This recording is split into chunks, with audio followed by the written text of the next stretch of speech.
40 years of my life, I've tried different types of diet, meal replacement, supplements, workouts, diet programs, but nothing worked. Then I discovered this amazing but simple lifestyle change called intermittent fasting. Now, I invite you to join me in this personal advocacy. Welcome to The Fast Life.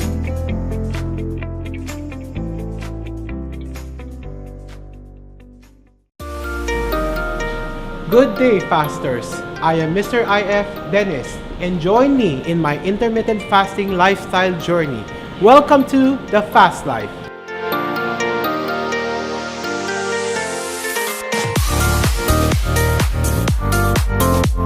Good morning, everybody, and welcome to The Fast Life. I'll be your host, Mr. Edz Ibanez, and today, since this is our first episode, we'd like to invite everybody to join us by liking our Facebook page, Passion Cafe TV, and also join us in YouTube. We have a channel there, Passion Cafe TV. Go subscribe and hit the bell button so you'll be updated with all our episodes.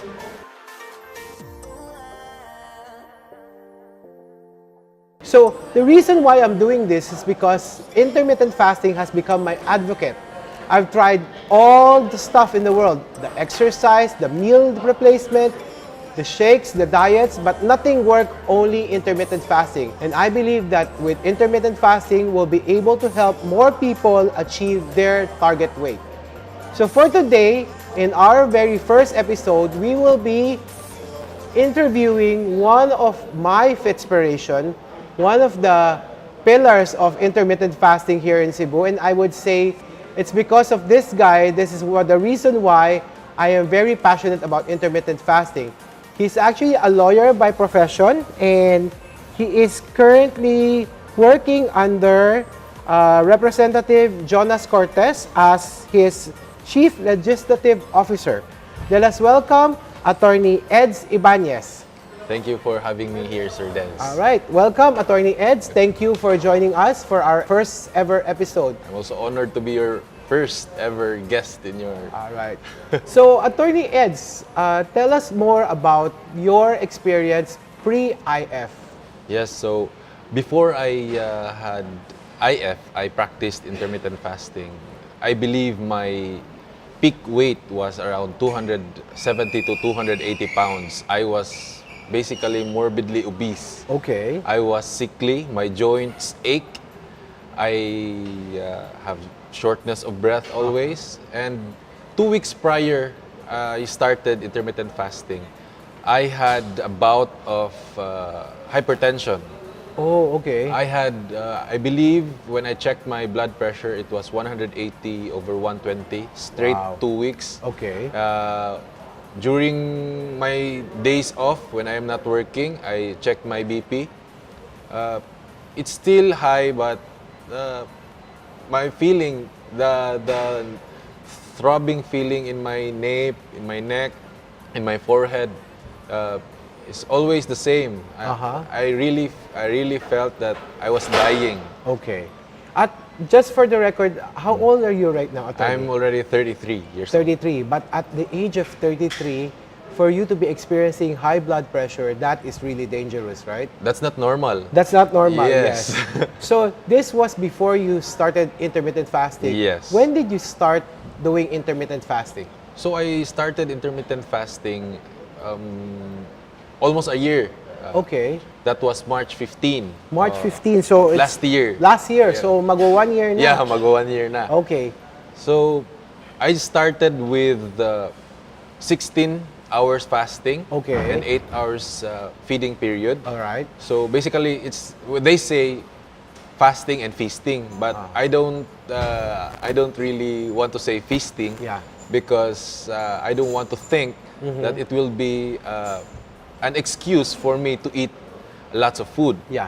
Okay. So when I started, I prepared mentally and physically because I don't want to start. I don't want to start and then abruptly end. Okay. Yes. So when I started with 16 hours, it was really I had an adjustment period of For 16 hours fasting, it was 1 week. 1 week. Adjustment Okay. period. So I noticed when I fasted, my feeding period was 12 noon 12 noon, okay. to 8 p.m. Yeah, I think that is the most common. Yes, Yeah. and I believe that's the easiest Okay. time to adhere. Uh-huh. Yeah, because basically you just skip breakfast. Yes. Skip breakfast. yeah. That's correct. Yeah. So during that time, when I was in adjustment period, at around 4 p.m., I really feel that I'm still full. Okay. Di pa gutom. Di pa gutom. nagugutom. Yes.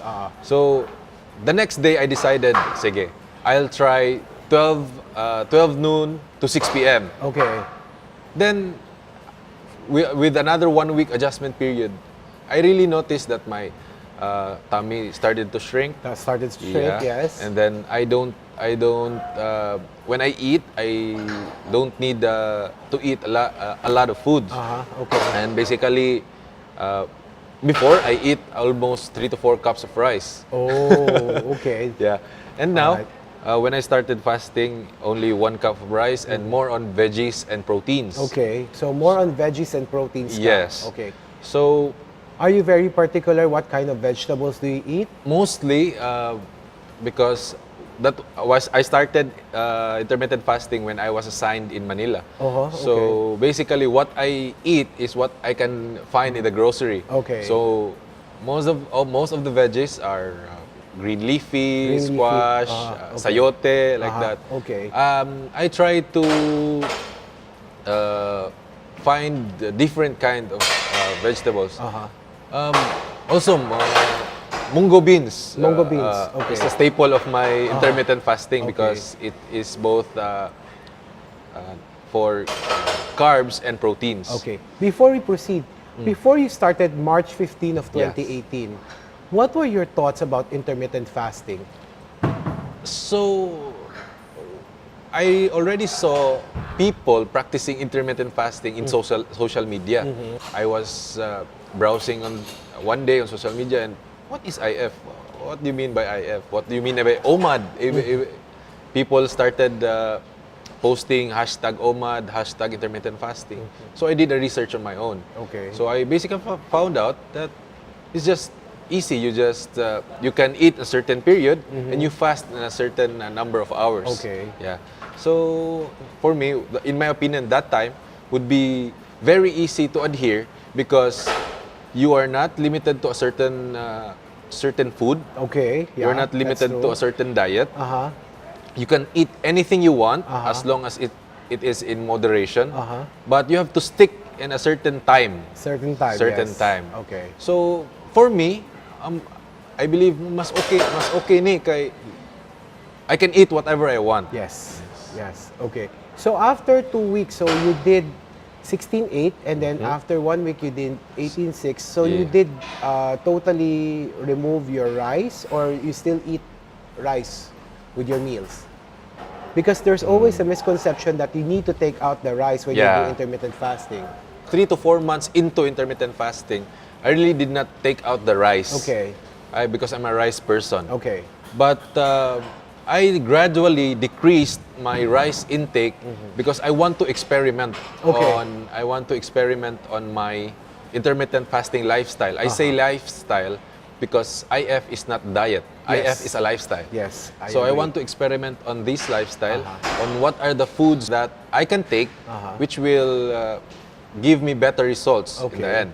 So I experimented, gradually decreased my carbohydrate, rice intake, and increased my vegetables and protein intake. Okay. When I did that, I was able to notice that on my weekly weighing, when I weigh weekly, the time that I lowered my carbohydrate intake was the time that my weight loss was also very fast.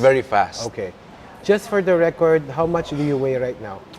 Right now, just this morning before I went here, I weigh around 184 pounds. 184. Wow. From 280 to From 184. So almost 100 pounds Yes. lost in a span of almost 1 year. Almost 1 year. Okay. So right now, so after you try to cut down on your carbs, were you soda drinker before? Do you drink sodas, juices, iced tea prior to IF? Prior to IF, but even before, I stopped drinking soda. Okay. To date, I'm almost 4 years soda-free. Wow. Okay. I would honestly say that if I had continued drinking soda, my peak weight would not have been 280. It would have been more. It would have been more. Yes. Okay. All right. So, since you've already started experimenting, which actually I personally agree with that, you have to adjust your Yes. body as to what kind of intake will be doable for you. So, right now you're doing, I believe you're doing 1 meal a day. 1 meal a day. Yes. So, what is your feeding time right now? So my feeding time ranges from 11 a.m. to 12 noon, Okay. or 12 noon to 1 p.m. All right. So, it's either 11 to 12 or 12 to 1. Yes. Yes, but how long did it take you before you reach OMAD or 1 meal a day? So when I started IF, I started 16.8. Yes. Then I adjusted 18.6 Uh-huh. until such a point, maybe around 3 weeks, 2 to 3 weeks, that I wanted to see better results. Okay. I want to see faster weight loss. Uh-huh. So, as what I've said, I wanted to experiment. So I Okay. experimented with OMAD. Because that time, I was always full. I am no longer hungry all the Okay. time. And my body, I believe, was already adjusted to not having a lot of food intake. Okay. So one day, I believe that was on a Monday, I wanted to start experimenting on a Monday because so that I can have a baseline. Okay. I started not to eat until the next day, but when I reached the next day, I was still not hungry. Okay. So I said to myself, this is doable. This is doable. We call this portion, I'd like to move it, move it. We'll be doing a demo exercise that you can do at home or at the gym. And for today, here at Fitness Nation, the best gym here in Cebu, we are going to have Albert, our fitness coach or fitness trainer that will help us. So we'll be doing our first exercise for the week, which will be squats. So Albert, can you demonstrate to us what is the proper way to squat? All right. All right, the squat is you have to put all your weights from the quadriceps. So the toes is level from the shoulder. Okay. Yeah. Just like 11, number 11. Okay. So the butt is you have to sit like in the chair, and your hands is put in front of your face. Okay. So that will be balanced to your body. So how many repetitions can we do for this exercise? It depends of the goal. Uh-huh. There is a goal like lose weight. There is a goal for strengthening. There is a goal for gaining muscles. So for lose weight, how many repetitions would you recommend and how many sets? In loose weight, you can use 15 to above, not the lowest.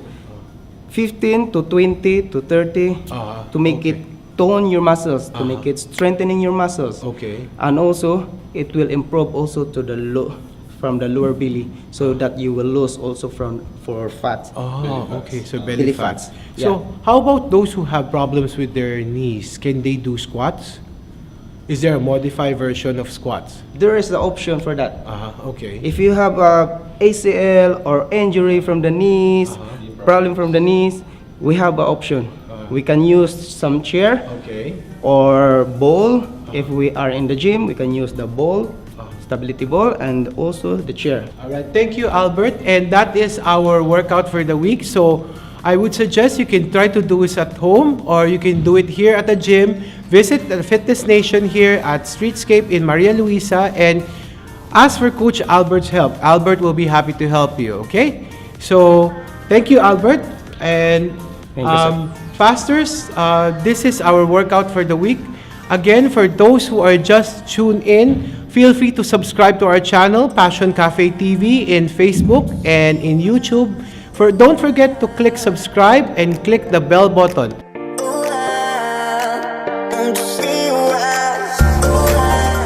Aside from doing intermittent fasting, attorney, what is your day-to-day activity? So basically, I really love running. Okay. So when I started with intermittent fasting, I was not able to run as much as I'm doing right now. Uh-huh. When I lost around 40 pounds, that was when I started doing light jogging, Okay. brisk walking, until I reach a certain point right now that when I run, I do a minimum of 10 kilometers a day. 10 kilometers a day. Yes. Okay. So basically, intermittent fasting works better if you have physical activity. Precisely. Like walking or running. Yes, precisely. Okay, I see. Prior to doing intermittent fasting, what other diets or meal replacement have you tried? And how did it affect you? Before, I tried the Skyflakes diet. Skyflakes diet, okay. Yeah, I've and, tried that also. Yeah, Skyflakes diet. I even tried the oatmeal diet, oatmeal breakfast and Okay. oatmeal dinner. But I was able to do it for around just 2 weeks because Okay. yung nga sa Tagalog nakakaumay. Nakakaumay.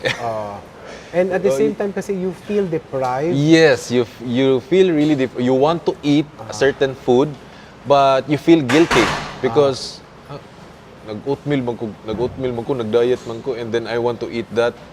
That's what you said. You feel deprived, so you can't adhere. You can't stick as much as you want because mentally, psychologically yung kalaban mo. How about mga fat burners? Have you tried them? Or mga shake replacements? Shake replacement, someone told me, but my mother told me not to do that because maybe may effect daw sa kidneys. Okay, I see. So, right now, you're doing 1 meal a day, you're running regularly. What's next? I asked my wife, her permission, if I reach my goal weight of around 170 to 180, that I will join triathlons. Oh, okay. But right now, I'm trying to register with running clubs and running events. And just previously, the SM to SM run, Okay. I registered for the 8K.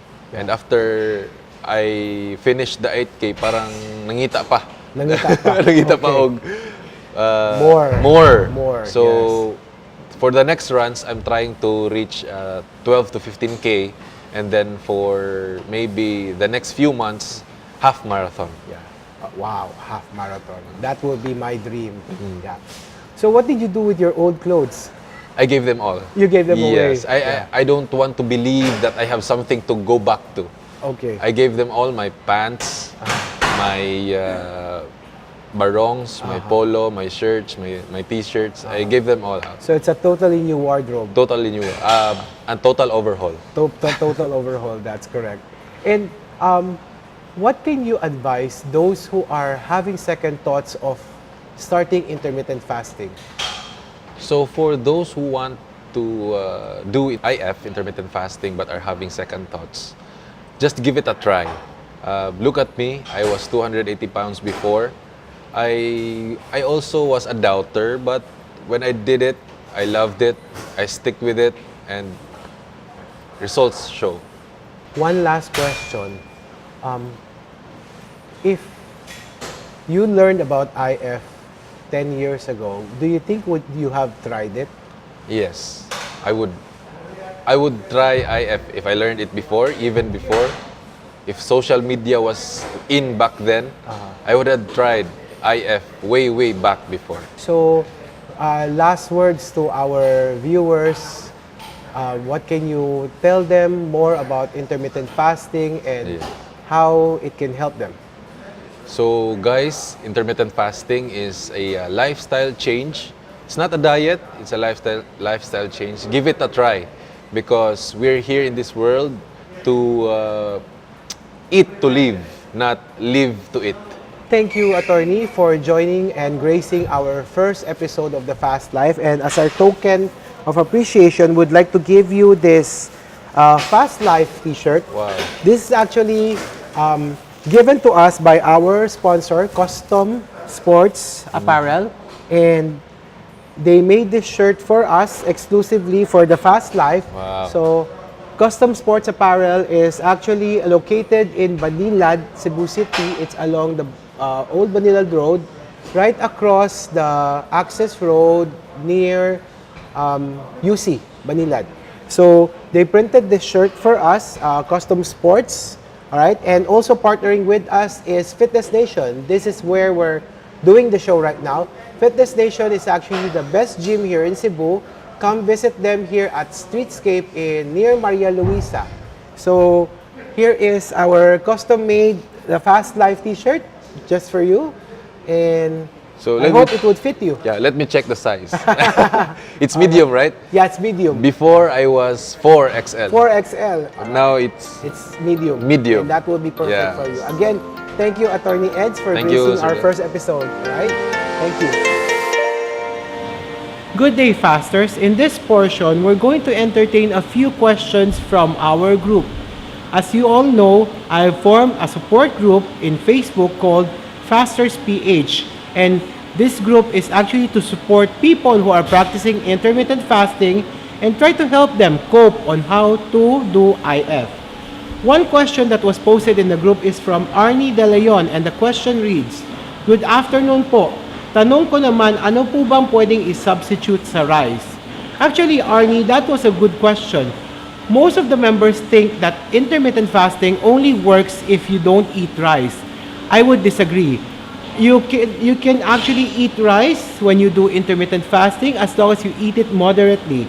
Now, to answer your question, what can you substitute for rice? Usually, other members would eat vegetables instead of rice. That would be their carb component. The good thing with vegetables, you have a lot of options. A lot of members would usually use cauliflower as a substitute, or some even use green leafy vegetables like kangkong or alugbati. These are actually good substitute to make you full at the same time to let you feel that you are not deprived of what you eat. Another question that is here in the group is, can I replace rice with corn grits? You can definitely replace rice with corn grits, Mary Rose. Just make sure that whenever you eat corn grits, it has to still be in moderation, because it defeats the purpose of doing fasting if you're going to eat 5 cups of corn grits, right? So anyway, those are the questions for the week. If you have any questions, feel free to PM me your questions or post in the group. Again, for you to find the group, just go to Facebook and search for Fasters PH. And feel free to PM me anytime if you have questions about intermittent fasting. Again, this is Mr. Fasters, Dennis, and have a fast life.